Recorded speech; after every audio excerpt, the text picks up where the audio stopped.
Hi, ഞാൻ സുജിത രതീഷ്. നമ്മൾ ഇന്ന് തയ്യാറാക്കാൻ പോകുന്നത് രുചികരമായ റാഗി ദോശയാണ്. വളരെ ഹെൽത്തിയായ ഈ ദോശ എങ്ങനെയാണ് തയ്യാറാക്കുന്നതെന്ന് നോക്കാം. ഡയബറ്റിക് പേഷ്യൻസിനൊക്കെ വളരെയധികം ഹെൽപ്ഫുള്ളാണ് ഈ റെസിപ്പി. റാഗി ദോശ ഉണ്ടാക്കാനായിട്ട് ഞാനിവിടെ 1 കപ്പ് റാഗി എടുത്തിട്ടുണ്ട്. റാഗി ലൂസ് വാങ്ങിക്കുന്ന സമയത്ത് ചെറിയ കല്ലൊക്കെ ഉണ്ടാവും.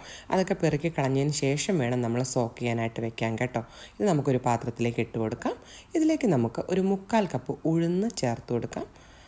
അതോടൊപ്പം തന്നെ ഒരു 1/4 കപ്പ് പച്ചരി, ഇഡ്ഡലി അരിയല്ല, ഞാൻ സാധാ പച്ചരിയാണ് ഉപയോഗിച്ചിട്ടുള്ളത്, അതും ചേർത്ത് കൊടുക്കാം.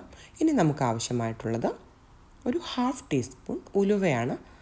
നമ്മുടെ ദോശയ്ക്ക് നല്ലൊരു കരുകരുപ്പ് കിട്ടാൻ ഈ ഉലുവ സഹായിക്കും. ഇനി ഇത് നമുക്ക് നന്നായിട്ടൊന്ന് കഴുകിയെടുക്കണം. കണ്ടില്ലേ, ഒത്തിരി അഴുക്കുണ്ടാവും. ഇതെല്ലാം കഴുകി വെള്ളം നല്ല ക്ലിയർ ആവുന്നവരെ നമുക്കിത് കഴുകിയെടുക്കണം. ഇനി ഇത് അടച്ചു വെച്ച് ഒരു 6 മുതൽ 7 മണിക്കൂർ വരെ സോക്ക് ചെയ്യാനായിട്ട് വെക്കാം. ഉഴുന്നും റാഗിയെല്ലാം നല്ലപോലെ കുതിർന്നിട്ടുണ്ട്. ഇപ്പോൾ ഒരു 7 മണിക്കൂർ കഴിഞ്ഞു ഞാനിത് സോക്ക് ചെയ്യാൻ വെച്ചിട്ട്. നമുക്കിനി നന്നായിട്ട് സ്മൂത്തായിട്ട് ഇതൊന്ന് അരച്ചെടുക്കണം. ഇത് അരച്ചെടുക്കാനായിട്ട് ഞാനൊരു മിക്സിയിലേക്ക് മാറ്റിയിട്ടുണ്ട്. റാഗിയുടെയും ഉഴുന്നിൻ്റെയും 1 ഇഞ്ച് മുകളിലായിട്ടാണ് വെള്ളം നിൽക്കേണ്ടത്. എന്നിട്ട് മാവ് അരച്ചതിന് ശേഷം ബാറ്ററിന് ഭയങ്കര കട്ടി തോന്നുവാണെങ്കിൽ നിങ്ങൾക്ക് ഒരല്പം വെള്ളം കൂടി അരയ്ക്കുമ്പം ചേർത്ത് കൊടുക്കാവുന്നതാണ് കേട്ടോ. അരയ്ക്കുന്ന സമയത്ത് ഒരു 2 ടേബിൾ സ്പൂൺ ചോറ് കൂടി ചേർക്കുകയാണെങ്കിൽ മാവ് നന്നായിട്ട് പെട്ടെന്ന് പൊളിച്ച് കിട്ടുന്നതായിരിക്കും. ഇതുപോലെ നല്ല സ്മൂത്തായിട്ട് റാഗി അരച്ചെടുത്തതിന് ശേഷം നമുക്കിത് വൃത്തിയുള്ളൊരു പാത്രത്തിലേക്ക് മാറ്റി കൊടുക്കാം.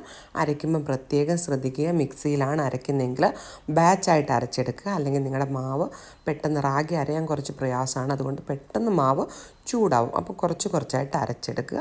ഇനി ഇത് നമുക്ക് ഓവർനൈറ്റ് മാവ് പുളിക്കാനായിട്ട് വെക്കാം. അപ്പോൾ ഇതാ ദോശമാവ് നല്ലപോലെ പുളിച്ച് വന്നിട്ടുണ്ട് കേട്ടോ. നല്ല ബാറ്റർ നന്നായിട്ട് ഫെർമെൻ്റ് ആയിട്ടുണ്ട്. കണ്ടില്ലേ, നല്ല ഫ്ലഫി ആയിട്ടുള്ള ദോശമാവ്. ഇതിലേക്ക് നമ്മൾ ഇന്നലെ ഉപ്പ് ചേർത്തിട്ടുണ്ടായിരുന്നില്ല, അപ്പോൾ നമുക്കിതിലേക്ക് ആവശ്യത്തിന് ഉപ്പ് ചേർത്ത് കൊടുക്കാം. ഞാനിവിടെ ഒരു 3/4 ടീസ്പൂൺ ഉപ്പാണ് കേട്ടോ ചേർത്ത് കൊടുക്കുന്നത്. നിങ്ങളുടെ ആവശ്യത്തിനനുസരിച്ച് ഉപ്പിൻ്റെ അളവ് നിങ്ങൾക്ക് കൂട്ടുകയോ കുറയ്ക്കുകയോ ചെയ്യാം. എന്നിട്ടിത് നന്നായിട്ടൊന്ന് മിക്സ് ചെയ്തെടുക്കാം. അപ്പോൾ ഇനി നമുക്ക് നല്ല ചുടുചുടാ ദോശ തയ്യാറാക്കാം. ഇതിനായിട്ട് ഞാനൊരു ദോശക്കല്ല് അടുപ്പത്ത് വെച്ചിട്ടുണ്ട്. നോൺ സ്റ്റിക്ക് ദോശക്കല്ലാണ് കേട്ടോ ഇത് നന്നായിട്ടൊന്ന് ചൂടായിട്ട് വരുമ്പം നമുക്കിതിലേക്ക് ഒരു തവി ദോശമാവ് ഒഴിച്ചു കൊടുത്ത് നല്ല തിന്നായിട്ട് ഒന്ന് പരത്തിയെടുക്കാം. നല്ല ക്രിസ്പി ആയിട്ട് ദോശ കിട്ടണമെങ്കിൽ നമ്മൾ നല്ല തിന്നായിട്ട് വൈഡ് സ്പ്രെഡ് ചെയ്തിട്ട് ദോശ പരത്തിയെടുക്കണം കേട്ടോ. ഇതിൽ ഞാൻ നെയ്യോ എണ്ണയോ ഒന്നും ചേർക്കുന്നില്ല കേട്ടോ. Oil free dosa. നമുക്ക് നോക്കാം ഇത് ശരിയായി വരുമോയെന്ന്. അപ്പോൾ ഇതാ ദോശ നന്നായിട്ട് സൈഡിൽ നിന്ന് വിട്ട് വരുന്നുണ്ട്. നമുക്കിതൊന്ന് മറിച്ചിട്ട് കൊടുക്കാമേ. ദോശ തിരിച്ചിട്ട് ഒരല്പസമയം ഒന്ന് കുക്ക് ചെയ്തിട്ട് നമുക്കിത് പ്ലേറ്റിലേക്ക് മാറ്റാം. മീഡിയം ഫ്ലെയിമിൽ വെച്ചിട്ടാണ് കേട്ടോ ഞാൻ ഈ ദോശ ചുട്ടെടുത്തിട്ടുള്ളത്.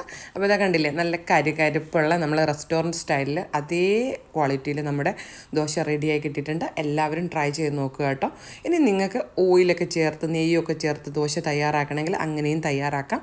ഈ റാഗി മില്ലറ്റ് അരിദോശയായാലും എപ്പോഴും കുറച്ച് എണ്ണയോ അല്ലെങ്കിൽ നെയ്യോ ചേർത്ത് കൊടുക്കുമ്പം അത് നമ്മുടെ ദഹനത്തെ വളരെയധികം സഹായിക്കും.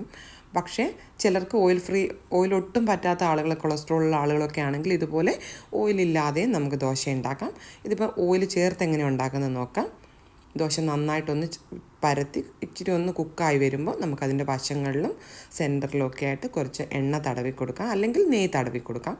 ഞാനിവിടെ വീട്ടിലെപ്പോഴും നെയ്യാണ് ഉപയോഗിക്കാറ്, കാരണം മോനൊക്കെ നെയ്യുടെ ഫ്ലേവർ ഭയങ്കര ഇഷ്ടമാണ്. അപ്പോൾ ഇതുപോലെ നെയ്യ് തടവി കൊടുക്കാം. എന്നിട്ട് വീണ്ടും ഒന്ന് തിരിച്ചിട്ടെടുത്ത് ഇതുപോലെ ചുട്ടെടുത്ത നല്ല ഒന്നാന്തരം നെയ്യ് റോസ്റ്റ് നമുക്ക് റെഡിയായി. നല്ല റെഡ് ചട്നിയും കൂട്ടി കഴിക്കാൻ ഭയങ്കര സ്വാദായിരിക്കും കേട്ടോ.